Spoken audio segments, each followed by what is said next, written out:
Okay, we're diving in for the next chunk. Systems of control. So it's important to understand the difference.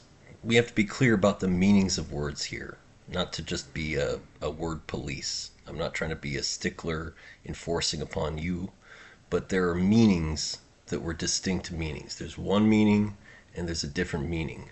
And so it's important to recognize that we had different words for those different meanings. And then propaganda worked very hard to smush those two words together so that they only have one meaning and you forget about the other meaning. And this is a very consistent pattern in how propaganda is used to get you to forget a meaning by smushing the words together. Control and power. Power means you're able to create. Power is the power of creation. So Mao got it wrong. General Mao said that power flows from the barrel of a gun. No. Engineers used a machine, a metal lathe, to make that gun barrel. Inventors invented that metal lathe. And mathematicians are the ones who could compute the trajectory and the profile of the bullet. The people who create value are the ones with power. And then there's control, which is the people who make the decisions. They're the ones who have people do stuff for them. So in the correct system, which is not a hierarchy, the correct system, it's not communism either, just giving that heads up. The correct system is where the people who are able to create value are the ones who control their own value creation. That didn't happen under Stalin, so don't tell me it's communism. The people who control without creating value are called usurpers. And this is a very fundamental concept in systems dynamics. When you have a set of complex rules and a bunch of different people operating according to those rules, the system will tend toward an outcome. It's like water rolling downhill. It ends up getting to a certain place.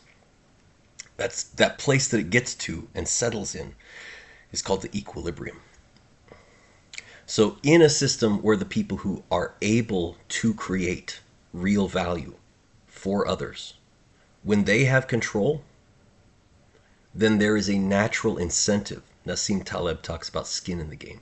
They have skin in the game. There's a natural incentive for them to preserve their own ability to create. So those systems preserve the capacity to create. They persist. They are resilient. But when the people who have control are not the ones who are able to create value, then those people in control have to extort that value. They have to extract and exploit to bring it to themselves. And what they inevitably do to raise themselves up is they tear everyone else down. And that tears down the people who had the ability to create, which causes the whole system to collapse. So we've observed this many times over thousands of years.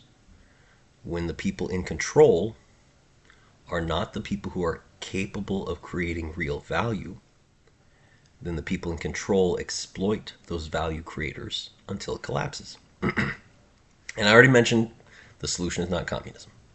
Let's look at a real example of when it did actually do something that actually did matter. The Pythagoreans.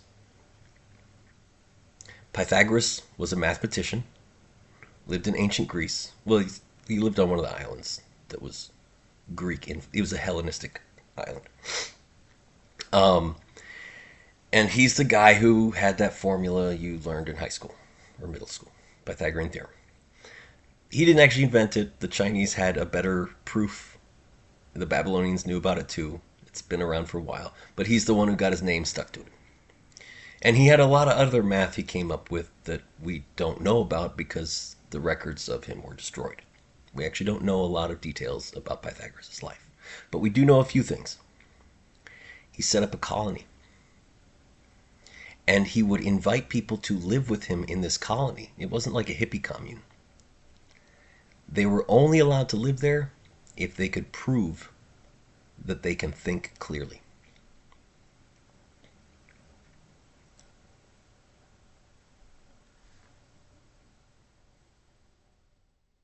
You have to prove that you can think clearly to be part of the Pythagoreans. So if we find out that you don't think clearly, you're not invited. And the Pythagoreans didn't have a hierarchy. It wasn't a dictatorship. It wasn't an emperor. And they didn't have a democracy either, or consensus, because they can think clearly. So what they'd do is they'd sit down and say, what problems are we having? And then they'd have to look at the real results of each solution that anyone could come up with. You came up with that option. Let's look at how well it actually works in reality by doing it and measuring it. And we're going to compare those measured results against the measured results of all the other options. And if you insist on picking one of the options that doesn't measure best, then you just admitted you don't think clearly. We're going to do the option that actually does work best. The evidence decides. Not your whim, not a king's whim, not the group's whim.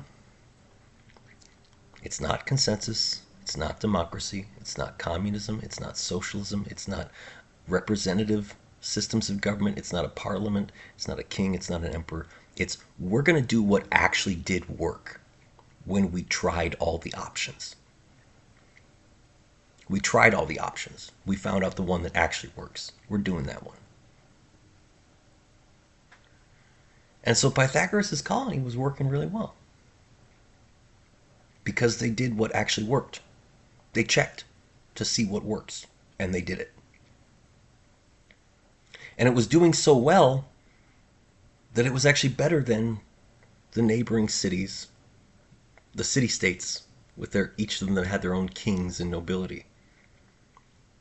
And the kings in those city-states, they'd been trying to convince everyone, you have to give me taxes. You have to obey me, because otherwise nothing will function. But the people in that city-state started saying, well, over here's Pythagoras, and his colony works better than your city-state. They're doing a better job. So why are we paying you taxes? And that frightened the kings and embarrassed them. And so the kings of the city-states surrounding Pythagoras got together to invade Pythagoras' colony and kicked him out. And he had to flee with the Pythagoreans to a different island where they set up a new colony. And the same thing happened. They were doing a really good job. Things were actually functioning. And it was embarrassing to the kings. So the kings got together to kick the Pythagoreans out. The Pythagoreans had to bounce across the Mediterranean 6 times over the course of decades. They were eventually able to settle in a less populous area. Good idea. And the Pythagoreans, as a school of learning, lasted for another 400 years. And it was roughly equal numbers of men and women.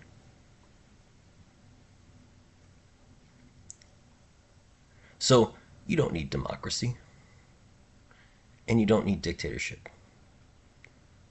The tyranny of the masses and the tyranny of a king, all of them are founded upon whim, opinion, instead of real results. And when the people who organize are focused on real results, they know not to listen to anyone's whim. No one's opinion counts at all. Results matter. So your systems of hierarchy, your systems of control, none of them will ever function. They will always flow like water toward an equilibrium of self-destruction. Guaranteed. If you pick a dictator, the dictator is going to exploit the people who know how to make things function until they've collapsed. And then the whole system doesn't function and it collapses. And if you have a bunch of uneducated people who just decide on their opinion, well, they're going to exploit the people who know how to make things function until the people who know how to make things function collapse and the whole system collapses. So it shouldn't be a democracy. It shouldn't be consensus.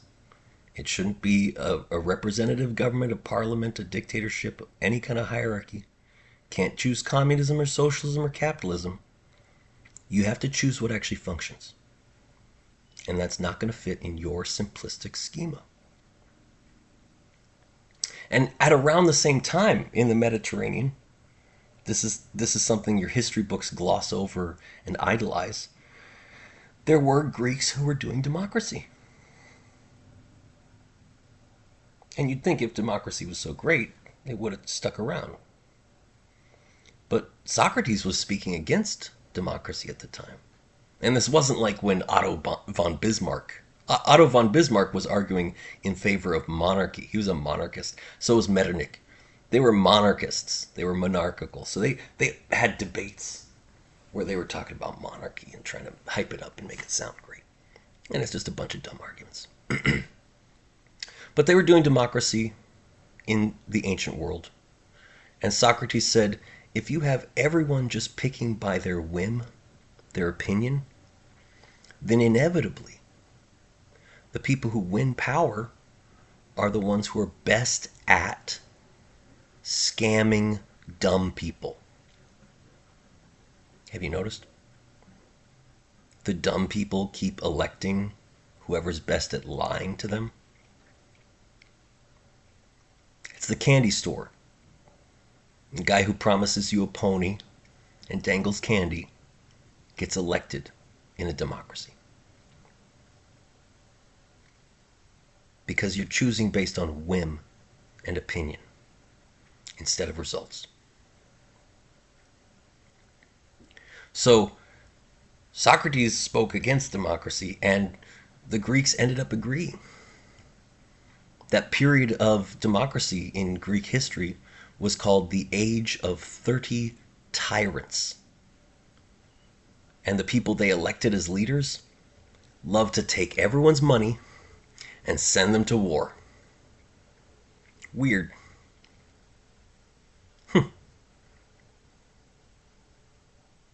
So, what's going to happen? We won't have to wait long. So we got brain scans coming. I've mentioned this in a few other videos. They already exist. They can already tell the difference between a lie and a memory. They can tell if you empathize. They can regenerate your mental imagery and your internal monologue. And they're getting cheaper. Soon they will be widely available. You won't have to wait too long. So the people who do actually know what they're doing, the people who can actually make something that functions, we're not going to bother arguing with you. We're not going to bother saying things nicely so that you want to agree. We're not going to bother looking good for your sake. We're going to be able to identify each other. And we're going to walk away.